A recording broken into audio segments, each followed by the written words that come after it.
I have no idea the capabilities and competence in trigonometry for anyone in the room.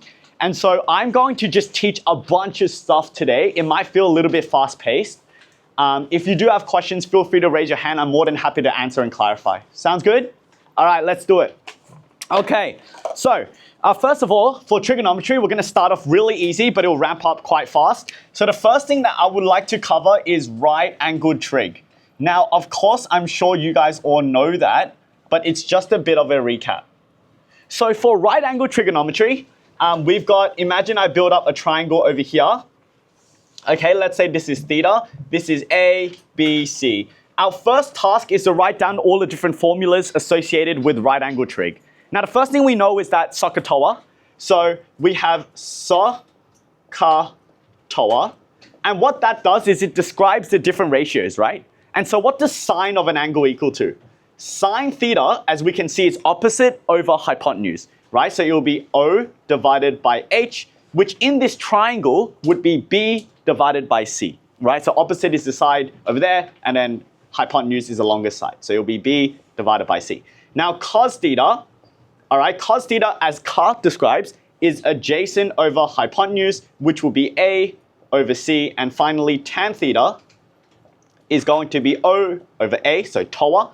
And the opposite side, as we can see, is B. The adjacent side would be A, right? So that's your three ratios. I will not ever say these ever again. I'm just going to assume you guys got it, because you should have learned that in year 9 and year 10.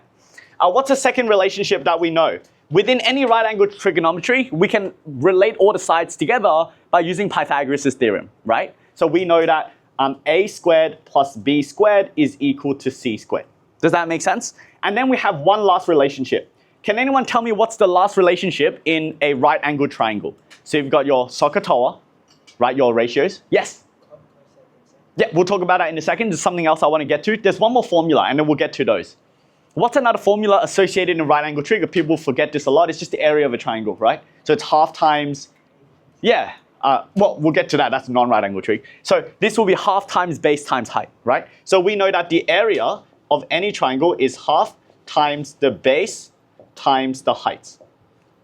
Okay, are we okay with that? But also, it turns out that when we have these three ratios, there are something called the reciprocal identities. So what's the reciprocal of sine? So sine actually has a reciprocal. It's called 1 over sine, okay? So there's something 1 over sine, and that's called cosec theta. So if today you see something called cosec, I don't want you to freak out. That just means 1 over sine. Do we understand? How do you remember this? Look at the third letter. So if you look at the third letter, that is an S. S is related to sine, so it's 1 over sine theta. If sine theta, you guys help me now, okay? If sine theta is B over C, then what would cosec theta be? Reciprocal is you flip the fraction, so it will be C over B. So you just flip the fraction, okay? For cos theta, it is sec. Again, looking at the third letter, we see a C, so it's 1 over cos. So if cos theta is A over C in this triangle, then sec would be C divided by A. It's just the reciprocal. And finally, we have cot, right? Cot is 1 over tan. And so in the same way, if tan is B over A, then cot would be A over B. Does that all make sense so far? Great, awesome. That's our right-angled trig. Now, in the world of non-right angles, okay, so non-right-angled trig, there's a few more formulas that we need to know, non-right-angled triangle, okay? The first formula for a non-right-angled triangle is the sine rule. Is that okay? So we have the sine rule over here. Now, I'm pretty sure you guys would have learned the sine rule in some regard, I hope. Does anyone know or want to courageously tell me what is the sine rule? Okay, 1 sec. I'm going to draw a triangle and then you can help me out. Okay, so I'm going to do a little bit weird. Rather than using the letters A, B, C, I might change it up a bit.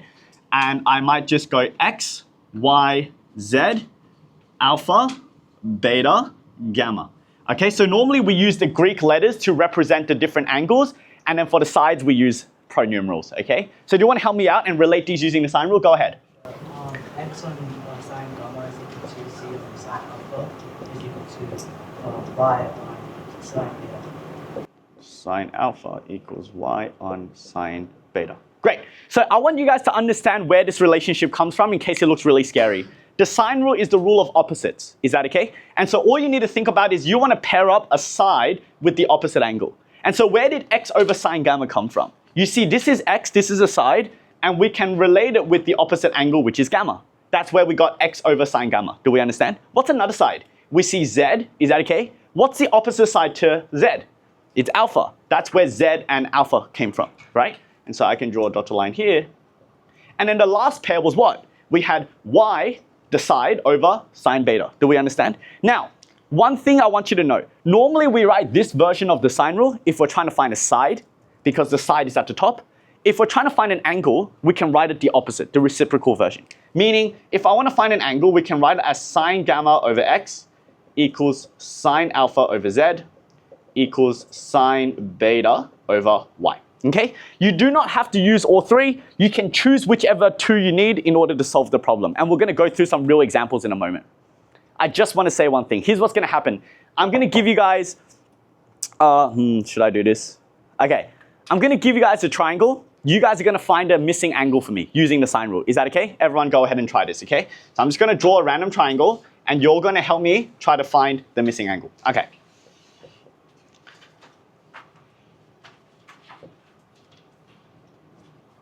Okay, let's not do that.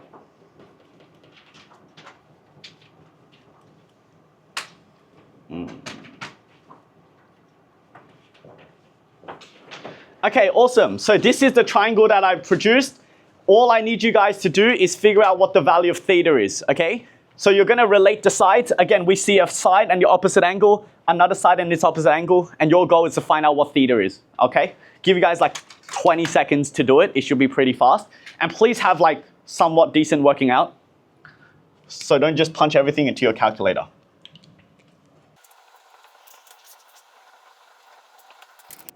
Do we have an answer?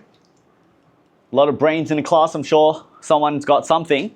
So the first thing we want to do is I want to ask ourselves, question guys, are we finding a side or are we finding an angle today? What are we finding? We're finding an angle, right? Because that's the unknown. So when you write your sine rule, you want to write the angle at the top, okay? And so you're going to write sine theta, okay, divided by, what is the side that is opposite our theta? Can anyone see it? It's a value of 15. So sine theta over 15 is equal to sine. Now the other angle, as we can see, is 30 degrees, and it is now related to the 7. So we can say sine of 30 degrees divided by 7. Do we all understand that? What are we going to do next? In order to find theta, we're going to move the 15 across and then do the sine inverse, okay? And so I'll do that in 2 steps. Sine theta is 15 sine 30 degrees divided by 7. And then theta is going to be sine inverse. Okay, class, what did we get for this value? Did anyone put that into the calculator? Yes, did we put it? Can someone just tell me what number we got? Because I don't have a calculator on me. I just genuinely need to know. Did anyone put that into the calculator? Yeah, do you have a number? It's over 1 and sine cannot be over. Oh, well, I might have. Okay, so I mean, I just made up the triangle on the spot, so clearly it didn't work for us. Okay, maybe I need to use different numbers. Yeah, it is over 1. That's okay. All right, so normally you'll get a number, but I made up the triangle, so we don't have a legit answer today. But the point is, I want you guys to understand something. When you're doing the sine rule to find an angle, a lot of students will just put it into the calculator and that'll give you a number. Can I just remind you that you should actually have 2 potential answers. So when you're using the sine rule, let's suppose the numbers worked, you'll get this from your calculator, which we call theta. But I want you to realize that that's the acute angle. There is also another possibility, which is the obtuse. And what you want to do in your calculator is go 180 degrees minus that answer, and that will get you a second potential value. Is that okay? There will be a question today where yesterday a student did it with me and they were saying, oh, Michael, I am not getting the answer. And it's because when they did the sine rule, they took the first answer in the calculator and they didn't consider the second option. So when we're using sine rule to find an angle, this would be one answer from your calculator. It would be called the acute angle. Do 180 minus that to get the second possible answer. Consider both. Does that make sense? That's what I'm trying to get away. Okay. Let's look at the cos rule here. We have triangle ABC. Now, usually, we use pronumerals for the sides. So if this is angle A, we say this is A, this is B, and this will be C. Are we all right with that? Now, the cos rule allows us again to find either a side or a missing angle. So if you guys can just follow with me, that would be great. In order to find a missing side, this is the formula. C squared is A squared plus B squared minus 2AB cos C. So if I want to find a missing side, what information do I need? I need the two other sides given to me, and I also need, importantly, the opposite angle. Do we understand? So if you want to find a side using the cos rule, you need the two other sides and the opposite angle.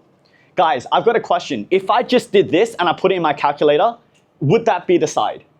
That would not be, because that's C squared. Do you understand? So if I want to find C, what do I have to do to both sides? You got to square root. Now, when you square root, a lot of students very carelessly, they just square root. So I'll just show you guys. And they write this as their answer. Now, technically, this is correct, but there is some, if I was to mark your papers and I was really harsh, you'll lose a mark just for doing that. Can anyone explain to me why you'll lose a mark from going to this step to this step? Yes. Exactly. When you square root, it introduces positive and negative cases, right? You clearly took the positive case, but you didn't justify why. That could lose a mark right there. And so what I prefer is you write C equals square root. You chose the positive case. You have to say because C is greater than 0, as it is the side length of a triangle. Do we understand? So every time we square root, what do you want to remember? Always have a plus minus first, then decide if it's the plus or the negative that you want. Now, I know a lot of students, they just always choose the positive. There are harder questions where you actually need to choose the negative, depending on the scenario. So don't forget, square root plus minus. Is that cool? I'll write a little reminder there. Remember, when you square root, there's an associated plus minus. Great. Now, if you want to find an angle, if you're trying to find an angle, I'll write out the formula here, which is the following. If you want to find any angle, cos theta, it will be, or I'll just write cos of C for today, it will be A squared plus B squared minus C squared all over 2AB. So this is the formula for finding a missing angle. Now question, what information do I need for an angle? If you look on the right-hand side, you see A, B, and C, which means if you want to find a missing angle using the cos rule, you need all three sides available to you. Does that make sense? If you only have two sides, you cannot use the cos rule to find a missing angle. Is that nice and clear? Great. Again, does that find the angle? Does that find the angle for me? No, it doesn't, because that's cos of the angle. If I want the angle itself, what do I have to do? Cos inverse.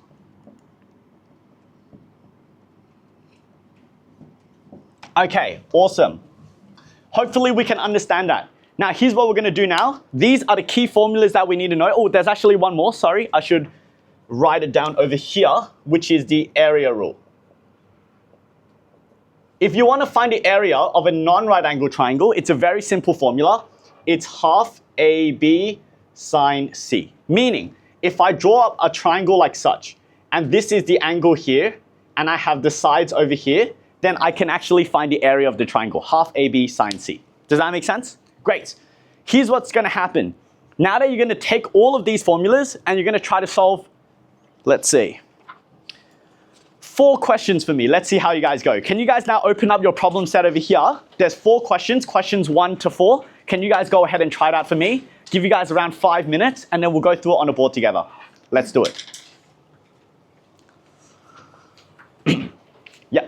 Why is it half AB sine C? Why is the formula work? Why does it work?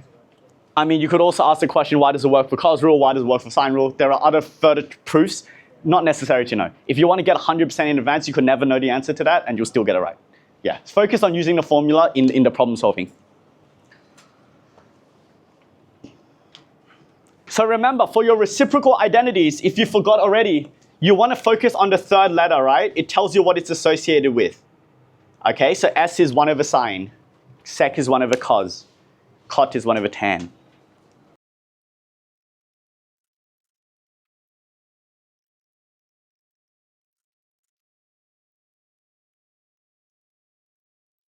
Okay, so for the sake of time, I'm not going to be able to give you as much time as I usually do for my students to really try questions. So let's run through each of these examples and let's take down notes on how to approach each of them if you felt like you were stuck on any particular part. The first one is really just asking you to find the reciprocal ratio. So let's go ahead. The first one says cosec theta. Now looking at the third letter, do we agree cosec is related to sine? Does that make sense? So cosec, really it's a reciprocal of sine. So let's focus on sine theta because that's a bit easier. Sine is soc, so it's opposite over hypotenuse, which is 8 over 17. Does that make sense? And so what would cosec equal to? Can anyone tell me? What would cosec theta equal to then? Someone can tell me, there's so many people with you. 17 over 8, right? You take the reciprocal. Hello, sir. All right, come through. So it will be 17 divided by 8. If we look at B, we see sec theta, right? Now sec, if you take a look at it, is associated with which one? Sec is associated with the C, which is a cos, right? And so maybe we start by finding what is cos theta. What is cos equal to? Cos would equal to adjacent over hypotenuse, which we know is 15 divided by 17. And so sec is the reciprocal of that value is 17 over 15. So sec theta is 17 over 15. You guys can do the cot yourself. It's just getting the tan, which is 8 over 15. Take the reciprocal. Nice and easy. Okay, guys, for this question here, if I can get your attention, the goal is simple. At the end of the day, we are trying to find the length of what? It says find the length of TV, which is this little length over here. Do we understand? Our goal is to find that. Now, there's something special about these set of triangles. Can anyone tell me what's the crux of these triangles that we should use to help us solve the problem? What's an important property that we might be able to use? Pythagoras' theorem. Potentially. No, I don't think so. I mean, we could use it, but that's not the first thing that came to mind. There's something special about these set of triangles, which is not always the case. Is that a hands up? Yeah. In what way? Okay, great. Here's an easy way, even if we don't want to use similarity, but you're right. Right? Do we notice that they are both theta? The angle is actually the same. So they are both right angle triangles, right? So let's look at the triangle over here, guys, if I can get your attention. In the triangle on the right-hand side, we have the height and on the opposite side and the hypotenuse. So can I relate them using sine? Sine theta is equal to 2.7 divided by 4.5. Would that be fair enough? On the other side, if you look at this triangle, again we have theta, and again we can go sine of theta, which equals to. What is the side opposite theta? It will be the entire height, which is t to u. Do we agree? So this will be tu divided by 6.4. Yes? Because they are both sine theta, what are we allowed to do with them? We can sub one into the other, or we can equate them. So therefore, I know that tu divided by 6.4 is equal to 2.7 divided by 4.5. Move the 6.4 across, so multiply it. You get 2.7 times 6.4 divided by 4.5. Do we understand? Wait, but that's a problem, guys. Help me out. That's t to u, but the question is asking for t to v. So what's the last thing I should do? Minus the 2.7. We know that tv is just the entire height less the 2.7. So we can say t to v would equal to t to u. So from here to here is t all the way down to u, but less the 2.7. Make sure you have, units for that. Oh, sorry, that's not the right unit. It's meters, I think. Yep. So make sure you have the units and the correct number of sig figs. If they don't tell you how many sig figs, I normally just go two decimal places or something as safety.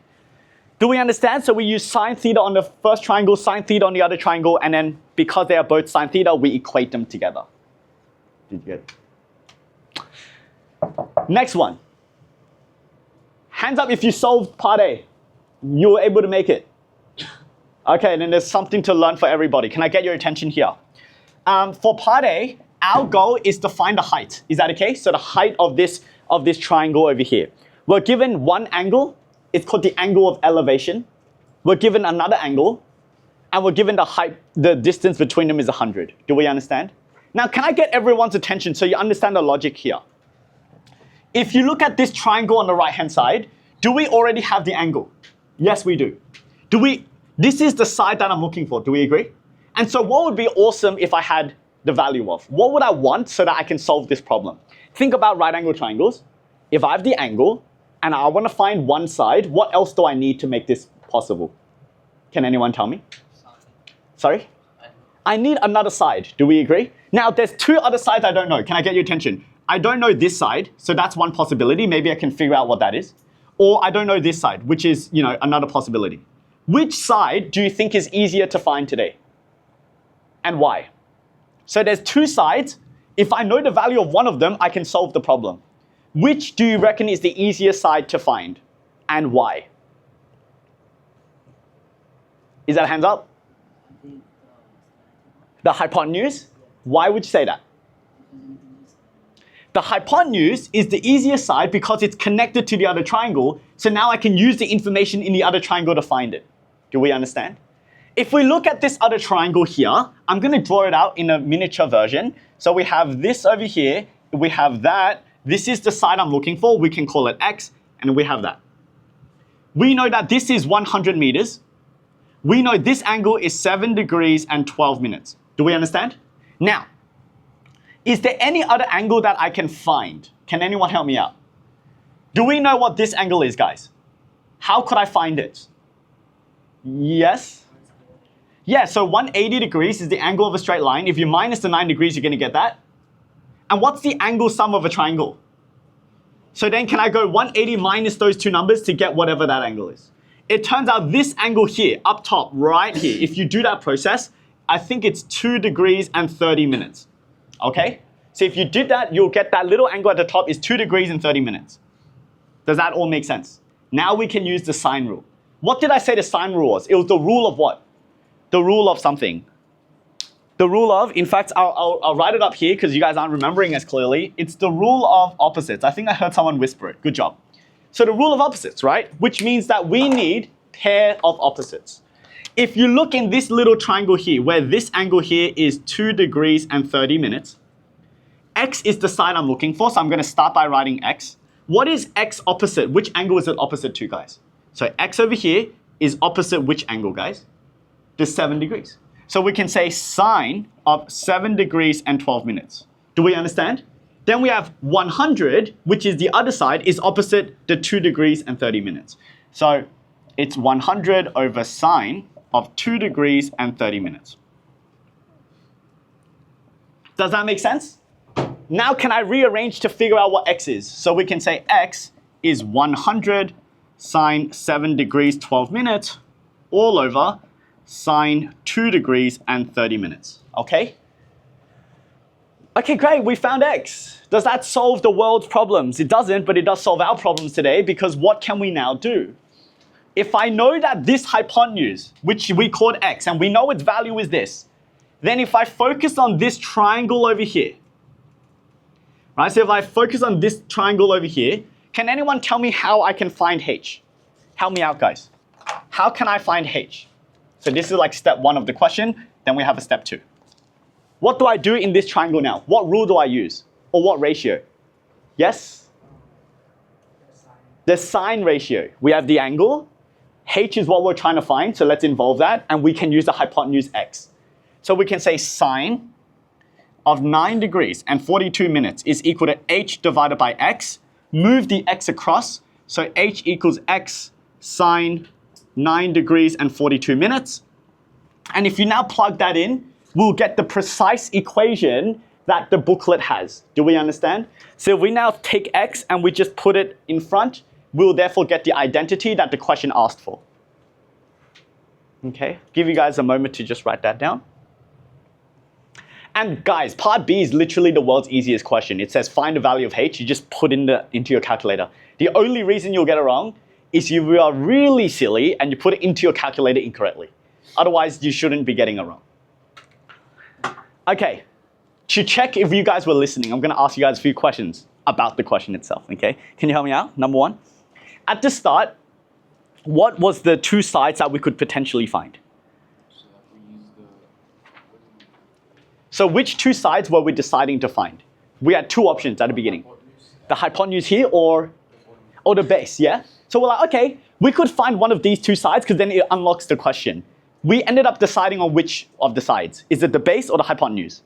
Hypotenuse, why? Because that hypotenuse is connected to the other triangle, which then allows us to, use some of the other information to find the hypotenuse. How did we find a hypotenuse? What rule did we use? Sine rule. Once we use the sine rule to find it, we can use normal sine ratio, 𝐸 in order to rearrange and find h. Does that make sense? Fantastic. Let's flip over the page, guys. Bearings. I know you guys love bearings. Okay. I've already given the whole diagram up here, so rather than reading the question and getting distracted, can I potentially just get everyone's attention up here for a second? Number one piece of advice. If you are doing a bearings question and there are different points, always draw the north line. Why is drawing the north line so important? Write that down as a little tip. Why is drawing the north line so important? Do you see at P we drew the north line, at Q we drew the north line? There are two reasons why it's important. Do you want to give me one reason why drawing the north is important? Yep, so it's about the angles and don't getting mixed up. If you have your north line, you've got your true bearing. Do we understand? So it allows you to label the true bearings. Number two, can I get your attention? North lines are both pointing upwards, right? That means they're always parallel to each other. Parallel lines is the best thing in geometry because now you can use all sorts of other properties. Alternate angles, co-interior angles. Do you guys understand? So drawing the north is not only to label your bearing, but it allows you to have parallel properties, right? This north and this north are parallel to each other. As an example, guys, if that's 40 degrees, what would that angle be if they are parallel? 100 and, because they are co-interior. Do we agree? So do you see how by drawing the north line, let me just remove the Q for a second. I know this angle here must be 140 degrees because of co-interior properties. Because the north is parallel to the north. Does that make sense? Now the question is asking us to find this angle over here. Well, that's bloody easy. What's the angle at a point? What does it add up to? 360. So therefore 360 minus 140 minus 120 will give us that angle, and it gives us 100. Do we understand? So I won't write all that out for the sake of timing today, but we know that this is 100 degrees. Simply by doing co-interior angles followed by angles at a point. Okay? All right, let's do the actual fun stuff. Part B. How far is the ship from port B? This is where the ship is at the end. So let me write SHIP. This is the ship at the end of the day, and this is the port. So I might draw a line. My goal is to find x, okay, which is the length. What rule do I use? Cosine rule. Why? Because we have the opposite angle and we also have the two sides, 129, 305. Let's write down the cos rule. We know that x squared is equal to a squared, 129 squared, b squared, 305 squared minus 2ab cos. You always take cos of the opposite angle, can we understand? Which means it's cos 100 degrees, okay? What did I say we should do next, guys? That's x squared, but what should I do next? And we talked about that earlier today, right over here. What should I do to both sides? Square root, plus minus, take the positive case, justify y. Because it's a length of a triangle, which means it should be greater than 0, right? And so we know that x is equal to, again, it's going to be square root la-di-da-di-blah, where x is greater than 0, okay? And then you can put that into your calculator, making sure to have the right units, okay? It says nearest kilometer, so follow the instructions. And the unit today would just be kilometer. Part C. What is the bearing of port P from the ship? Guys, can you circle the word, or circle the phrase from the ship? When it says from the ship, it means I want you to stand from the perspective of the ship, which is over here, and ask yourself, where is the port P?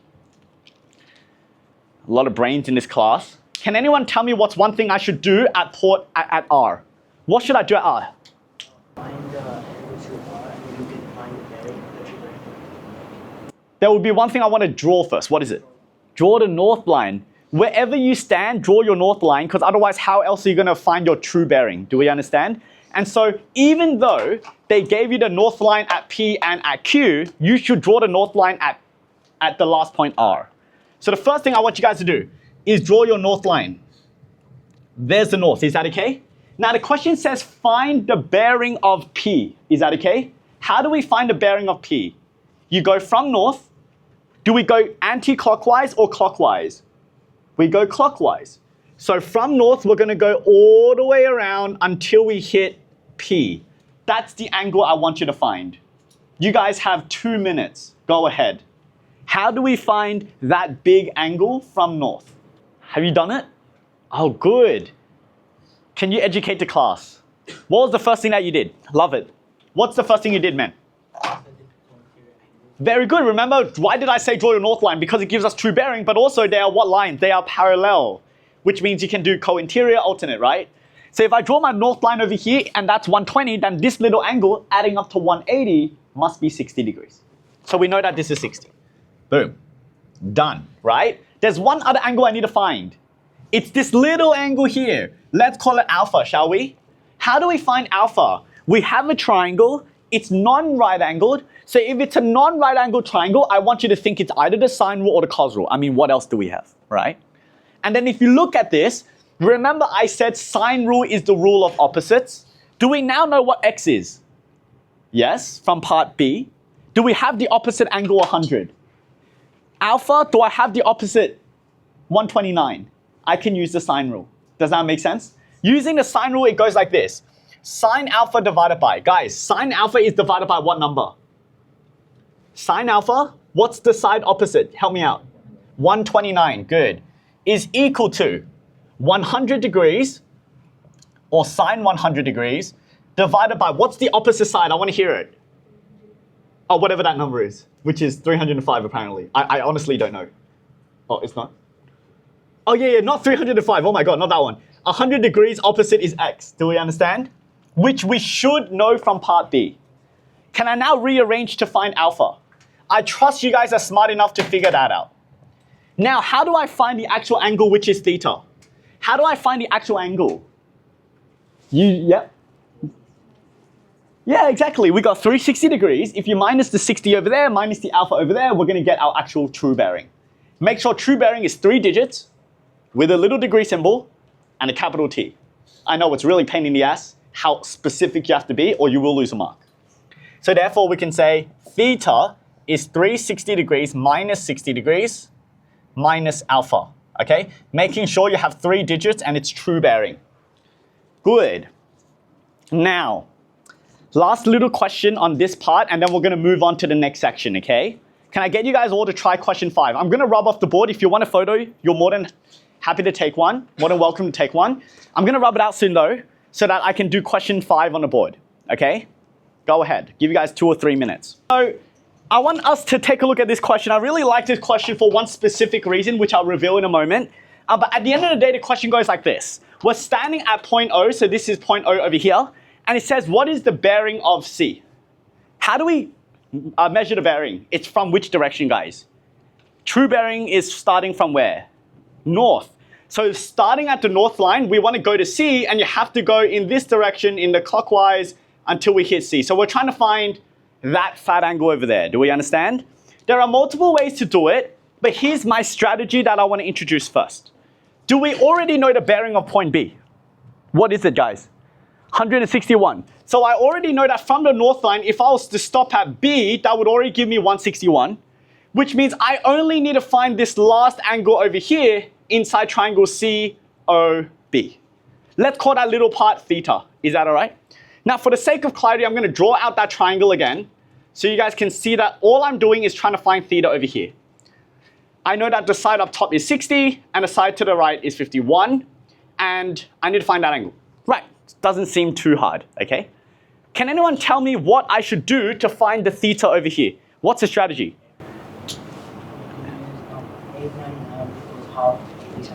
Area. Correct. Use the area. Why would you think of using the area? Because, I don't know, they gave it to you, right? I mean, there must be a reason they gave you the area of that little region. So we know the area of any triangle is half AB sine C, where A and B are the 2 sides, and C is the angle in the middle. Do we understand? And so what would that be? That would be half times what?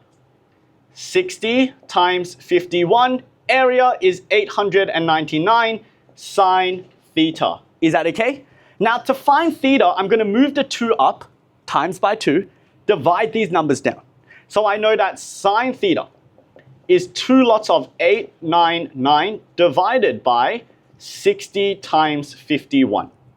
We know that theta is equal to sine inverse of all of that fraction Did anyone get an answer? What number did we get? In total? What number did we get here though? For the sine inverse? 35 degrees? I'm just going to say 0.99. I'm just going to call it 36 degrees. Okay. Can I get everybody's attention? 36 degrees is what you get in your calculator, right? Yes, that's right. Give me a moment. And then you can explain. 36 degrees. 99% of students will just write that, and then they'll add it to 161. That is the wrong answer. When we are using sine to find an angle, this is what I was trying to demonstrate horribly because my numbers didn't work.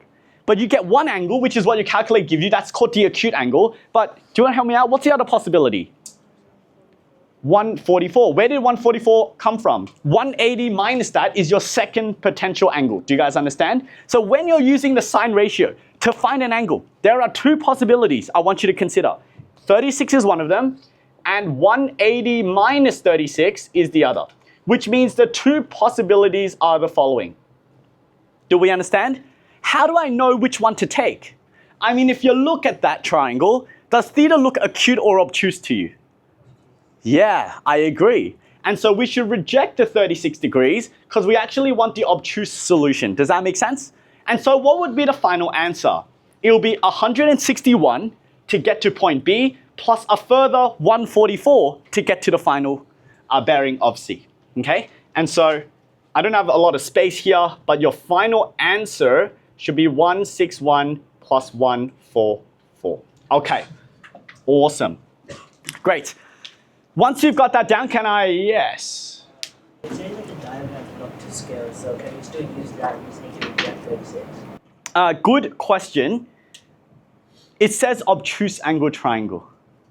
So even though it's not to scale, it does say that though.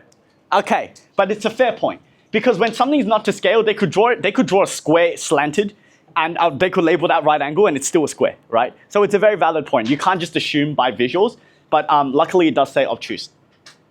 Can I get everyone to put your pens down for a second now? Because I'm now going to go through the next part of theory before we then progress to more questions, okay? All right, so that's right angle trig and non-right angle trig in a nutshell, right? You guys can do more practice in a moment. Okay, I'm now going to talk about radians. Now, for radians, there's a lot I can talk about it, but I'm going to keep it simple today.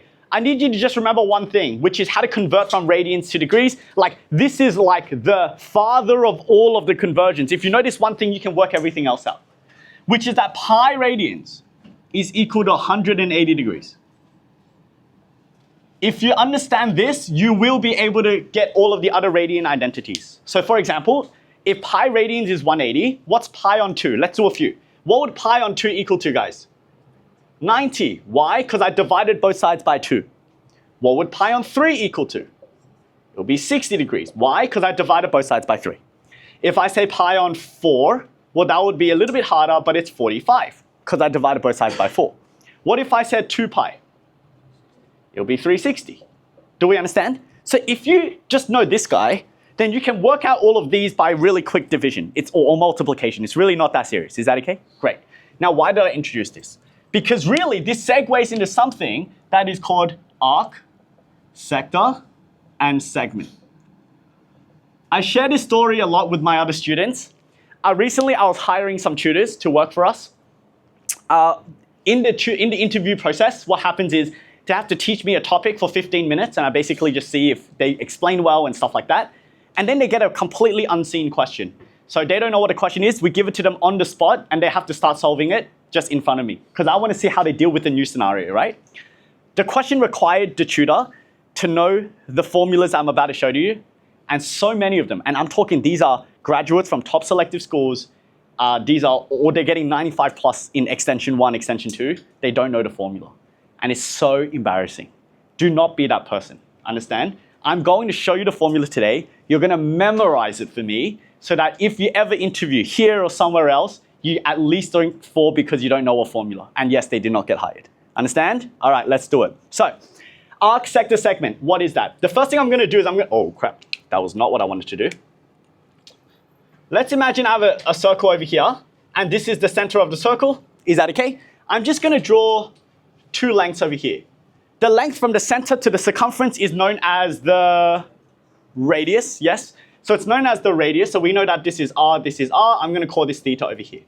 When I say arc length really refers to the distance from here all the way around to here. Do we understand? That's called the arc length. All right, I'm going to explain that a little bit more in a moment. But for the arc length, the number one, how do we find arc length? Here's how you do it. To get L, you're going to get the entire circumference. You're going to get the entire circumference, and then you're going to take a proportion of that circumference. So let's begin. What is the circumference of a circle? Do you guys remember the formula? 2 pi r. Now some people say as pi d. No hate, but I hate it. 2 pi r is my favorite, okay? I like 2 pi r. And so 2 pi r is the circumference of the circle. Now the proportion goes like this. Do you guys know what's the total angle of revolution? How many degrees? 360, is that okay? In radians, what is 360 degrees? 2 pi. So we're going to take out of the 2 pi, which is the total circle, how many radians do I want? Whatever that angle is. Do we agree? So if I take the full 2 pi, I'm taking the whole circumference. I don't want the whole circumference, I want a proportion of it. So the ratio is the angle theta of my arc length over the full angle 2 pi. Can we understand that? Now, what do you notice happens to the 2 pi? Okay. What do you guys notice happens to the 2 pi? Can anyone tell me? It gets cancelled, right? And so what happens is the 2 pi is going to cancel. You're left with L equals r theta. Okay, so the first thing you need to understand is if you want to find the arc length, it's the radius times the angle. Is that easy enough? Good. Next part. The second thing that we need to know, and I'll put it up here, is the area, okay, of a sector. Okay, how do we find the area of a sector? A sector is this shape over here, which to me just looks like a slice of pizza. Do we understand? So area of a sector is just a pizza slice. How do we find the area of that? I'm going to get the full circle, so the area of a circle. I'm going to get a proportion of it. So if I want the area of a sector, we're going to go area of a circle multiplied by the proportion that I want today. What is the area of a circle, guys? Can anyone tell me? It's pi r squared. So we know that it's equal to pi r squared. Now for the proportion, again, the total angle would be 2 pi. I don't want the whole thing. I want theta of it. And so it's going to be theta divided by 2 pi. Exactly the same as over here. What do you notice happens to the pi, class? They cancel. So therefore, it's r squared theta divided by 2. However, I don't like writing it like this. It's a bit clunky for me. I like writing it as the fraction in front. It's a half followed by r squared theta. That's how I remember it. Is that okay? That's your next formula. So for area of a sector, these are the two. Okay, the third one is area of a segment. To really help you guys out, I'll just write the silly words over here. This is the pizza slice, and this is the crust. Okay? And let me explain what I mean by this. If I draw a circle over here, okay, and I have theta again over here, this is the radius, this is the radius. If I say this is point A and this is point B, if I draw a line across, does anyone know what the name of that line is?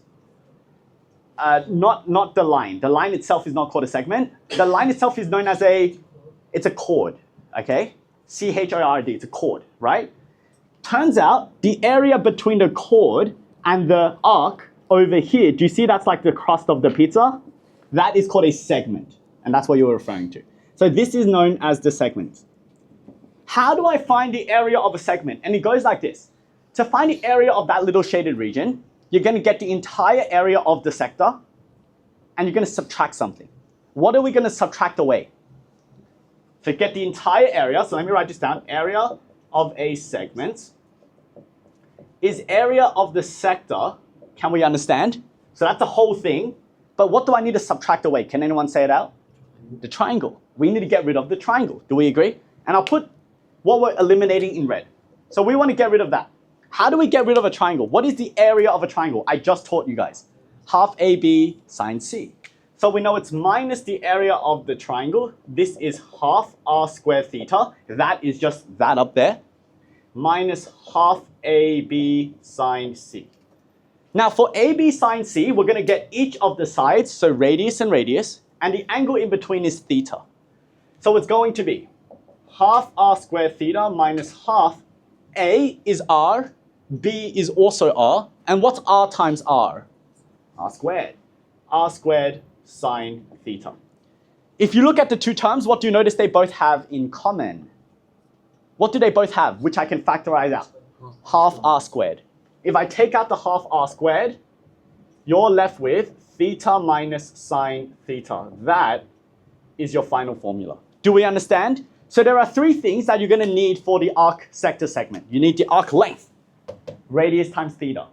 You need the area of the pizza slice, half r squared theta. You need the area of a segment, half r squared bracket theta minus sine theta. Question? Good question. That's why I introduced radians first. These formulas are specifically when theta is in radians, which is more or less what you're going to see a lot of the time. Is that okay? So a little side note over here, all three formulas over here, theta expressed in radians.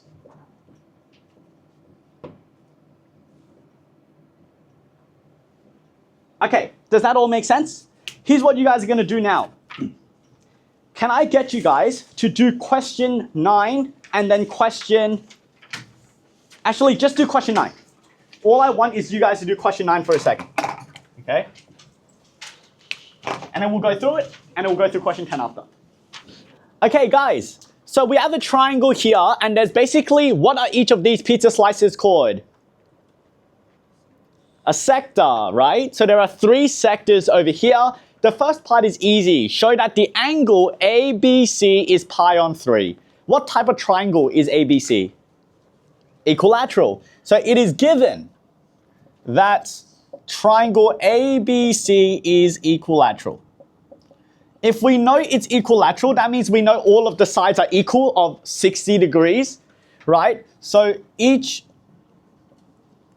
angle is 60 degrees, which translates to pi on 3 radians. There is nothing more you have to say. It's like is it like worth 1 mark or something? Yeah, right? So it's literally just equilateral triangle. Pi is 180 divided by 3 in radians is equivalent to 60 degrees. Guys, if you look over here, it says find the perimeter. Do we agree? What does perimeter refer to? When we're looking for perimeter of a shape, it is the sum of all of its sides. Do we agree? Now, if you look at this middle region class, what is this side over here called? What is that called? An arc. We can call it L. Do we agree? How many arcs do we have in total? We have 3. So the perimeter is as simple as saying the perimeter is equal to 3 lots of the arc length. Do we agree? What is the formula for the arc length? Again, I have it on the board already. Arc length, L, is equal to what? R theta. So we know that it's 3 times R times theta.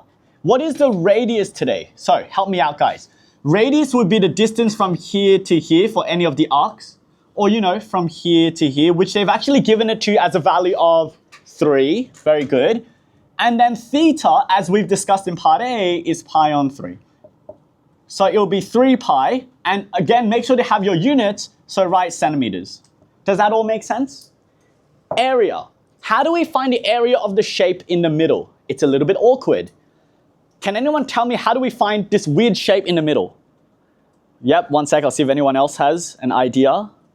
You have an idea? What is it? Yeah, how's that useful though? Because I want the thing in the middle. Because then you get the area for 1, then times by 3, and then minus it from the whole area. Very good. If you want the area in the middle, do not try to find it directly. You can find the area of the triangle overall, and then you can minus the area of the 3 sectors. Do we understand? So I want you guys, when you're doing your working out, a lot of students have really bad working out. This is how I'll lay it out. I would say area of the region is equal to area of the entire triangle minus 3 times area of the sector. This is telling me, and also my marker, the strategic direction I'm taking. That if I want to find a region, I'm going to get the entire triangle, then I'm going to subtract 3 lots of the sector. How do we find the area of a triangle? There's 2 ways to do this, but I think we just use half AB sine C. So this will be half AB sine C minus 3. Guys, what is the formula for area of a sector? It's over there. Can someone say it out for me? half r squared theta. Awesome. Now let's carefully put in our variables. Again, can I get everybody's attention? If we know this angle is pi on 3, and I want to find the area of the entire triangle, I need the entire length over here, which is 6, and the entire length over there, which is obviously given to us as also 6. Do we understand? So you need the two sides and the angle in between. And so we can say A is 6, B is also 6, sine of pi on 3. 3 times half is 3 on 2. Now for the radius, focus guys. The radius is not the entire length, it's only half of it, so it's 3 squared. And the angle is pi on 3. I will not bore you with the details, but this is actually an exact value, so you don't need to put it in your calculator and get some weird thing. Continue to work on this. Is that okay? And you'll be able to simplify into an exact value, and then just write centimeters squared for the unit, okay? Okay, good. All right, let's go. Question, problem 10, let's go. I'm going to quickly go through this question. So, here we have a garden and a lawn scenario. The first thing is saying show that angle AOB, right? Where is AOB? We might need to construct some lines. A to O, O to B. That's the angle we need to find. Do we understand? It turns out that they are just made up of right angle triangles. Do we agree? Let's focus on one of them. So let me give this a name. Let's call it X. Is that okay? And so I can draw the triangle like such. And this is XOB. And for the sake of simplicity, let's give it a name like theta. Does that make sense? What is the height of this triangle, guys? It's on the diagram already. It's 5. Very good, guys. Now over here, do you see this line? I want you to realize you just drew the radius of the circle, right? Because radius is from the center to any point on the circumference. And so do we know the radius of the circle? It's 10. So therefore, we already know this is 10. Help me out, guys. What are the two things that relate, what's the ratio that relates this side and this side over here? I didn't hear the co and I heard the sine of your cosine. I was like, sine? Okay, so cos, yeah, cos, okay. And so what would cos theta be? Cos would be adjacent 5 over hypotenuse 10. Do we agree? And what's 5 over 10? That would be half. If you want to find theta, you can go cos inverse of half. And if your calculator is in degree mode, it'll tell you 60 degrees or it'll tell you pi on 3. Okay? I'm going to leave it in radians for now. But is that the angle we're finding? No, it's not. It's only half. Do we agree? So by symmetry, we can say angle AOB is equal to, how many lots of theta would the angle overall be? 2 lots of theta. And if theta is equal to pi on 3, then it's 2 lots of pi on 3, which is 2 pi on 3 as required. Does that make sense? So one thing a lot of students aren't good with is the following. When you draw extra lines in this circle, some students might not realize you just drew the radius, so you actually know its length as 10, okay? If you didn't realize that, you're kind of just going to be stuck. Next, show the major arc. Can I get everyone's attention here? When you draw any circle, let me just finish off the circle. So let's say it's over here. Do you see this is an arc length between A and B? That's the smaller one though, do we agree? So that arc length over here is called the minor arc. Where is the major arc? The rest of the circle. So the major arc is actually this distance over here going the other way from B to A. This would be the major. And so for this particular question, we need to find the major arc length.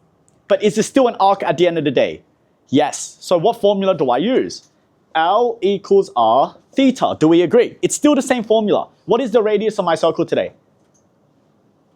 10. We know the radius of the circle is 10. It's not like I changed the circle midway, right? So this would be 10. Now this is where students get it wrong. Theta, what is the angle? They get caught up with part A and they just use the angle in A. That is wrong.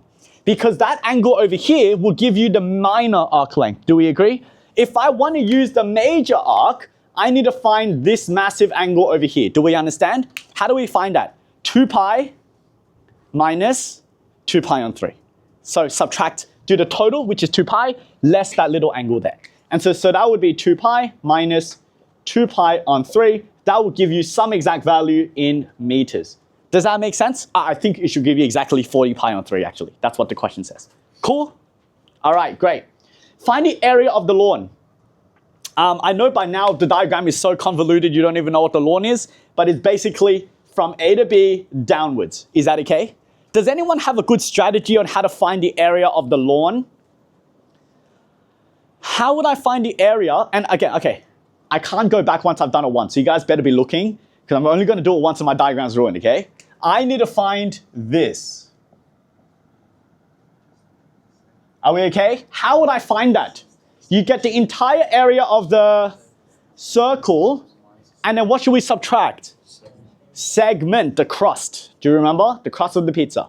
And so the strategy, by the way, remember I said you should always write down the strategic direction first? So you should go something like this. Area of your lawn is equal to area of the circle less area of the segment. Question, is that the minor segment or the major? Because there's also two. The minor. So if you want to be really specific, you can write minus the area of the minor segment. Okay, guys, what is the area of the circle formula? Pi what, guys? Pi r squared. Minor segment, oh, hey, we have a formula there. It's half r squared theta minus sine theta. What is the radius of the circle? It's never changed. 10. Now this time, because the minor segment is what we're interested in to subtract, remember it's over here, that's what we're trying to subtract. We're using that minor angle, which is just 2 pi on 3. And so therefore it will be 2 pi on 3 minus sine, and that will give you the answer in meters squared. Does that make sense? That in your exam, for the record, was worth 6 marks in total. Out of a 40-mark exam, that's a lot of percents. Yeah? Do not screw these up in your next exam. Because one question alone, if you don't lock in, that's 6 marks down the drain, and that's not even the careless mistakes you do for the rest of the paper. Does that make sense? And was it doable at the end of the day? I feel like it was, right? It was just a right angle triangle. It was one arc length formula, but making sure you use the right angle. And then here, a little bit creative, you need to do the full area of the circle less the little segment. If you walk into your next exam, guys, knowing the 3 formulas I talked about, the arc length, sector, segment, you're going to be just 3 steps ahead of the other students, right? If you have that remembered. Sounds good? Okay. I'm going to rub everything out, and I'm going to go through to the next section, which is about this. I do not have enough time. I think I'll help with, oh my God, there's so much I want to help with. Okay, I was told you guys don't love trig graphs. Maybe I'll do a bit of trig graphs because I'm scared you guys definitely getting a trig graphs in the trigonometry exam. And I want to just give you a step-by-step process on how to deal with it. I'll start with the basic trig graphs all the way to the most complicated ones, okay? All right, if you need a photo, by all means. Otherwise, I'm going to rub it out. And then we're going to go through trigonometric graphs. Okay. We're going to go through trigonometric graphs now. Guys, can I get your attention? You'll be shocked how bad your memory is, to the extent that if I asked you for all the formulas we went through today, some of you will already start forgetting some of them. So what we'll do before we get into trig graphs is we're going to go work out every single formula we've touched on today, make that fresh in our memory, and then we're going to go into trigonometric graphs. So, number 1, if I can get your attention. So let's just do a quick recap of all the formulas that we've introduced up to now. Number 1, what was one formula we had? We had our SOHCAHTOA. That's not really a formula, it's just a ratio. Number 2, what did we have? We have a squared plus b squared equals c squared. Number 3, we had area of a triangle is half times base times height. Number 4. Sine rule. Do you guys remember what the sine rule was? A over sine A, B over sine B, C over sine C. We had the cosine rule. Who remembers the cosine rule and can say it out for me? Anyone else? Do you want to have a crack? C squared. Whoa, 1 sec. I'll get him. Sorry, I'll point to you for the next one. You can do the next one for me. What is it? Do you remember? We can kick us off. C squared is equal to? Do you remember it? That's okay. Do you want to help out? C squared is equal to A squared times B squared. Plus B squared. Plus B squared minus 2AB plus Good, and remember, if this is the side you're finding, then capital C is the opposite angle. They're opposites, okay? What was the other way? We can rearrange it and say a squared plus b squared minus c squared all over 2ab. You use this to find a missing side, and you use this to find a missing angle. Great, number 6. We're at the area of a triangle again. What's another way to find the area of a triangle other than half base height? Half AB. Good. Nice. And then we talked about our segment, arc length, sector, that kind of stuff, okay? What's the arc length? L is equal to what, guys? R times theta, where theta is in radians, okay? The next one, what's the area of a sector? Half times R squared theta. And what's the area of a segment? Yes, I heard murmurs of the correct things. I'll assume everyone knows it. Half R squared, factorize outside of theta minus sine theta. Great. Here's what we're going to do next. If I can get everybody's attention. So I'll just leave that there so you can marinate on it. We're now going to look at some trig graphs. Trig graphs.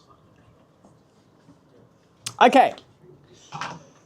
The first thing you need to know is know how to sketch the main 3 trig graphs. I'm going to give you the base version and then we're going to manipulate it, okay? So the first version goes like this. If I can get everybody's attention. We're at the end now. Just stay with me. Y equals sine theta. Instead of sine theta, I think your schools might give you sine x. Doesn't really matter. This is what it looks like. So we have 0. By the way, I'm going to operate in the world of radians. Every 90 degrees is pi on 2. So I'm going to go pi on 2, another pi on 2, and so on.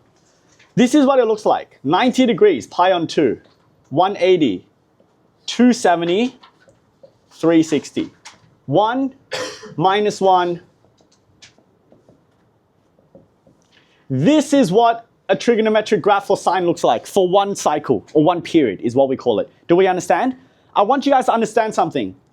If I write the word period, we use the letter capital T. And in this case, the period is 2 pi. Is that all right? If I said negative sine x, what would happen to the graph? If I said draw negative of sine x, so put a negative in front, instead of doing here, your graph is going to do a flip across the x-axis. And so it will look like this instead. This over here would be negative sine x. Does that make sense? You need to know the positive version and the negative version. Number 2, we need to know y equals cos of x. Okay? Now, cos of x, in a very similar way, the infrastructure is more or less identical. Pi on 2, pi, 3 pi on 2, and 2 pi. The highest point is 1, the lowest point is negative 1. For a cos graph, it starts at the top. And it does this shape. Is that okay? What would a negative cos graph look like? A negative cos graph is going to be flip across the x-axis, meaning it'll go the other way. I say it starts from the bottom rather than from the top. Can we understand? So this would be your negative cos of x. Now for tan. Number 3. For y equals tan x. The beautiful thing is that the infrastructure, again, is more or less the same. The way that I label the x-intercepts or the x intervals are going to be identical. 0, pi on 2, pi, 3 pi on 2, 2 pi. It's going to be the same. The only difference, if you guys notice, is I'm no longer going to label the 1 and the minus 1. Because your tan graph goes up infinitely and it goes down infinitely, so there's no point labeling the 1. It has no importance here. We're going to go 0, pi on 2, pi, 3 pi on 2, and 2 pi. Can I help you guys memorize something? At your odd intervals are where your asymptotes are. Your odd intervals. This is your first interval, your second, your third, your fourth. Which one are my odd intervals? The pi on 2, and where else? 3 pi on 2. At your odd intervals, you get asymptotes. Let me draw it out for you. This is called a vertical asymptote. Okay, so they appear at your odd intervals. Okay, now, the graph of tan looks pretty straightforward. I'll draw the one in the middle because it shows the full shape, and then there's a little bit on the sides. It looks like, so this is the middle point, it goes down towards the asymptote, and then it goes up towards the asymptote here. I want to just make one point. Does that look like, I think I literally heard it. I was about to, what does this graph look like? It is not a cubic, for one reason. A cubic graph has a horizontal inflection point in the middle. If I was to draw a cubic, accurately, it will look like this. This is what y equals x cubed will look like. Pay attention. It has two parts, left and right, but do you notice right at the inflection point it's actually perfectly flat? Do you notice right in the middle it's perfectly flat? That is called a horizontal inflection point. Your tan graph does not have that. Is that okay? So please do not flatten out your graph. Do you notice that at my inflection point, it does have a gradient, yes? If you draw this version, instantly lose a mark. It's the easiest way for students to lose a mark in the tan graph. So you have this shape over here. Do you notice it's made up of two parts, the left side and the right side?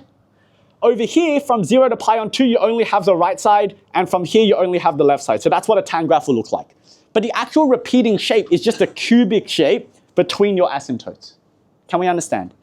Of course, that's just the basics. I expect everyone to kind of already know that. If you didn't, it's just a recap. Oh, quick one. What would negative tan look like? Negative tan, if you imagine I flip it over, then it's gonna look like this. Do we understand? If I flip it over, it will look like this. And if I flip it over, it will look like this. Okay, again, a negative in front is just a vertical flip like this across the x-axis. Great, that's negative tan x, okay? That's your negative tan x. All right, now we're actually gonna go into the actual stuff where in your exam they're gonna ask for. I'm gonna do a hard example to begin with to show you a lot of the characteristic features. Here's example number 1, guys.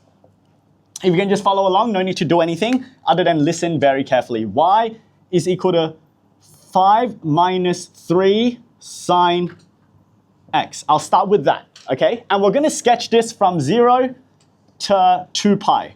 So they'll always specify a domain. The first thing I want you guys to understand is the following.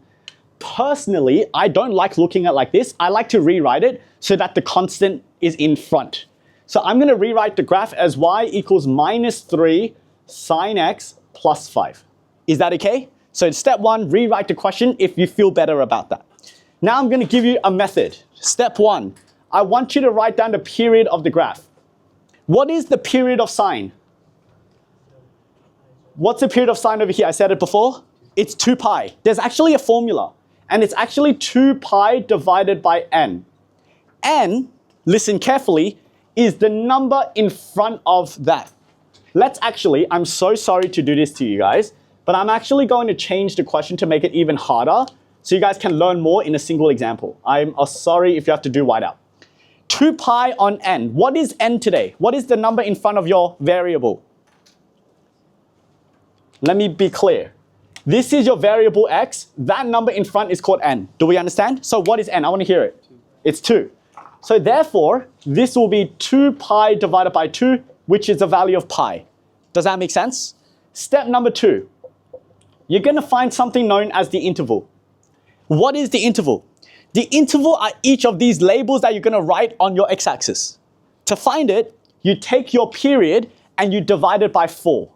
Why divided by 4? Because if you look at each of these graphs, it's made up of 4 parts. Let me show you the 4 parts. Do you see this is the first section over here? That's first quarter. Then you've got the next section over here. Then you've got the next section over here. And then finally the last section. It's made up of 4 parts. So divided by 4. So interval would be your period divided by 4. And what was the period today? Pi. So it'll be pi divided by 4. That's what you're going to label. Number 3, if I can get your attention. The number in front over here is called the mean. When we add 5 to a graph, what does that do to a graph if I add 5 to it? It shifts it up by 5. If you guys notice at the beginning, do you see the equilibrium line is just the x-axis? It used to be over here. Does that make sense? Now I'm going to move it up by 5. So we're going to say the mean, the middle position, is y equals 5. It's going to move up by 5 units. Number 4, I want you to state the amplitude. The amplitude is the number over here. It's the number that's multiplying the trig ratio. What is the number we see today? 3. Do not worry about the negative. That affects how we sketch it later, the shape. So the amplitude is 3. Okay, awesome.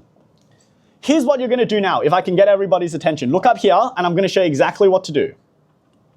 Step number 1. You're going to take your mean. Where is the mean today? Y equals what value? Y equals 5, and we're going to put it onto our graph. This is 5. I'm going to just draw a horizontal line across. Next, Do you see the amplitude is 3? Amplitude means how much we go up and down by. So from 5, if I go up by 3 units, where would I be? It'll be 8, and if I go down by 3 units, where would I be?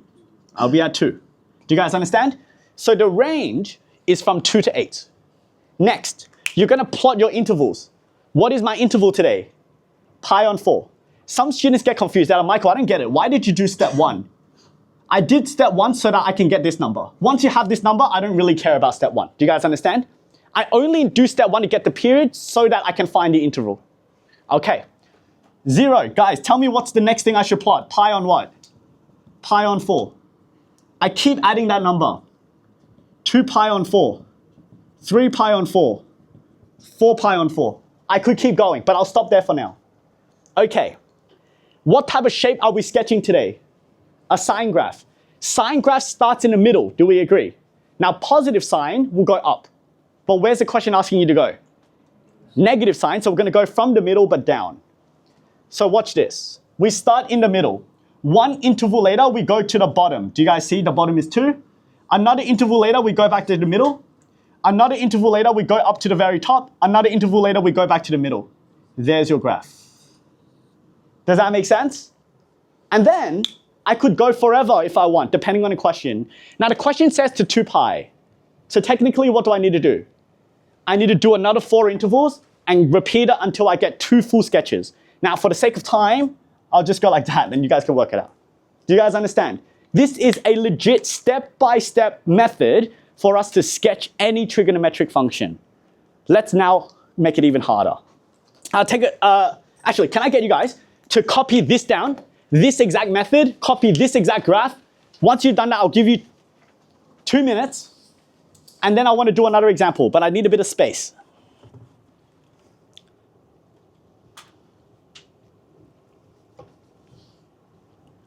So trigonometric graphs can be really difficult if you don't know the method behind the madness.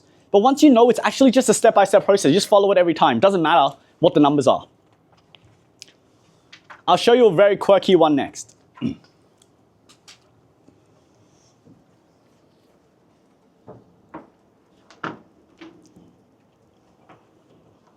The period is 2 pi on n, okay? Remember that formula, low-key, very important. In multiple choice questions, sometimes they just give you a graph and they say which of the following is the period, A, B, C, D. Okay, so you need to know that formula.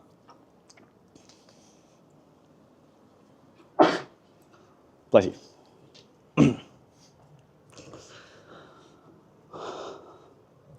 Can I rub this out? I think we got that down, right? Okay, just a list of the key formulas. By the way, we've even done you the favor. At the beginning of your booklet, it's also a crap load of formulas and diagrams. If you ever need to do it like night before and you're like, holy crap, I forgot I have a trig exam, just read that, okay?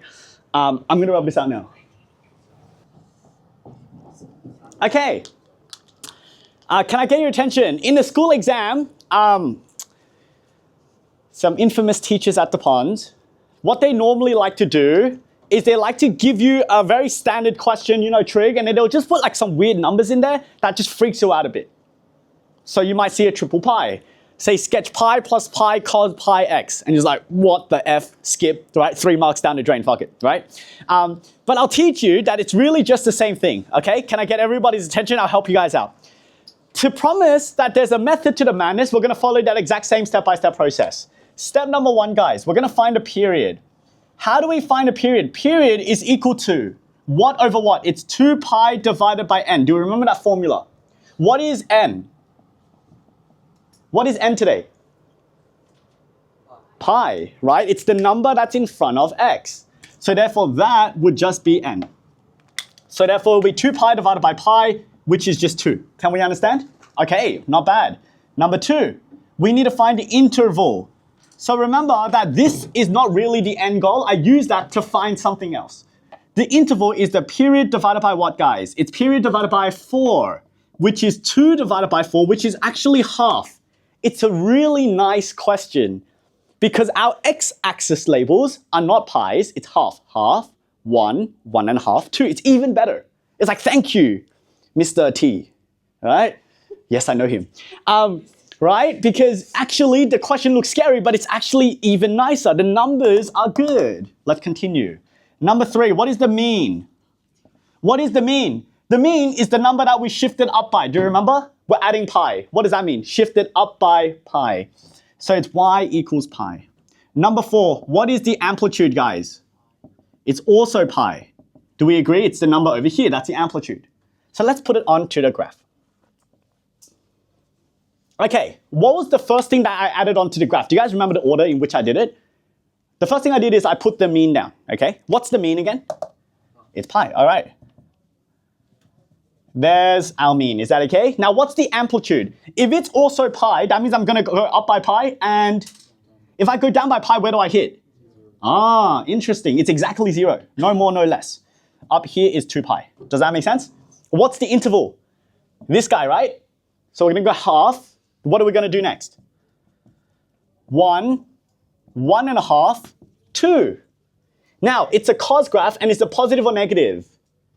It's positive. How do cos graphs look? Let's remind ourselves. It starts at the very top, and then it goes its way down, right? And so where's the very top today? It's at 2 pi. One interval later, in the middle, another interval later at the bottom, and then so on and so forth. And that's exactly the graph we need. Make sense? Was it not the exact same 4-step boring ass process? Doesn't matter what the numbers are, I promise you. It's just the same thing, okay? Some questions might even have a fraction in front of dx. That's okay, just follow the same process. All right, sketch this one. Make sure you can understand, okay? And so that's it. By the way, for your cos graphs, I'll tell you what a lot of students do really poorly.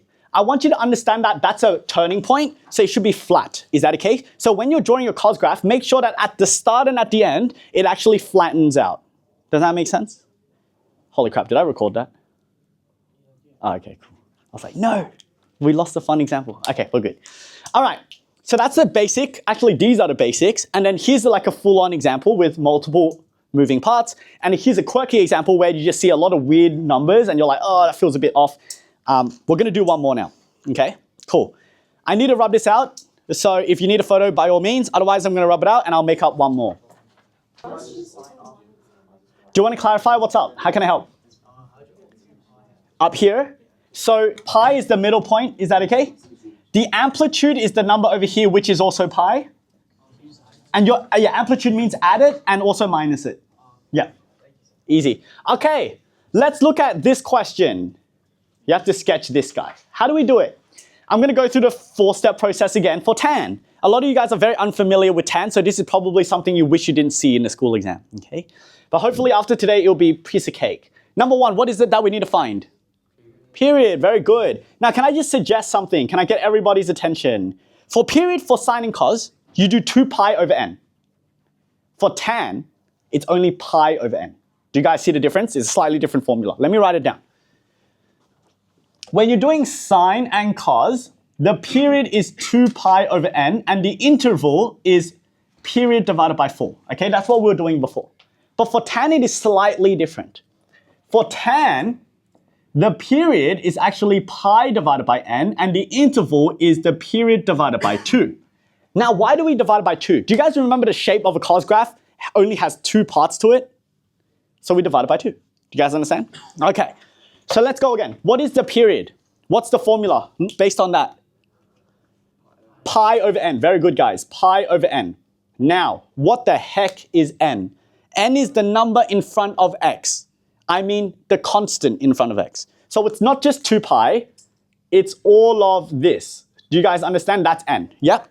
So therefore, it should be pi divided by 2 pi on 3. When you divide by a fraction, it is equivalent to saying times the reciprocal. Do you guys understand? And so the pi's will cancel out and you end up getting 3 on 2. Is that the goal, to get the period? Hell no. What is it to do? So we can find a what? Now for the interval, for tan, it's not divided by 4, it's divided by, so therefore, we're gonna go to period divided by 2, which is 3 on 2, divided by 2, which is 3 on 4. Do you guys understand? Great. Here's what we're gonna do. What's the mean? The mean is the number we add, which is 1, so y equals 1. What's the amplitude? This is weird. Can I get everyone's attention? In a school exam, they might put a number here and say, what's the amplitude? And you might be tempted to say 2. There's no amplitude for tan. Why not? Because it goes up forever and it goes down forever. So what is the amplitude? It's undefined. Do we understand? So there is no amplitude and it doesn't matter. It doesn't matter what number they put here, just ignore it, okay? I'm not gonna put a number here, but even if they do, it doesn't make a difference. Okay. Can I get everybody's attention up here again? I'm gonna do it in blue like last time. And it'll look like this. Okay. The first thing we need to do is plot the mean. Where is the mean today? Y equals what value, guys? Y equals 1. Great. So 1, going to plot a horizontal line. Now the next thing we used to do is put the amplitude, do we agree? But is there an amplitude today? So ignore it. Next step. There's even less steps, how good.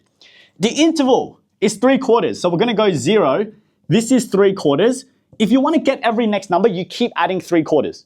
If that's too difficult for you, there's a device called a calculator. Just keep doing plus 3/4, plus 3/4. If I keep doing that, what do I get? Can anyone tell me what's the next number? 6 on 4. What's the next number? 9 on 4. What's the next number? 12 on 4. It says 5. I'm not quite at 5, so I have to keep it. I'll do the whole thing this time. What would be the next one, guys? Yeah, 15 on 4. Let's keep going. 18 on 4. What's the next one? Okay, do you guys notice 21 on 4 is actually larger than 5? We're going to stop over there, and I'll explain how we deal with it if we have to stop at a weird place, because they'll definitely do that. Next, do you guys remember for tan, there's a weird feature we need to account for? What is it? That sine and cos don't have. Tan has asymptotes. Where are the asymptotes? I said it, at the odd intervals. At 1, 3, 5, yes? So where's your first asymptote? It'll be at 3/4. Where's the next one, guys? 1, 3, 5. Do we understand? And I'm also going to sketch the last one. So what you want to do, the strategy is you always want to sketch a bit more than you need to, and then you rub out the extra stuff. And I'll show you guys that in a moment, okay? So we're going to go all the way beyond. Now, guys, how does the tan graph look? I'll do these two first. Do you see the middle point is over here? Don't accidentally do here because the mean is now shifted up by 1. There are 2 parts to a tan graph. It's a negative tan. Oh, I nearly screwed that up. On recording as well, my God. It's a negative tan. How do negative tans go?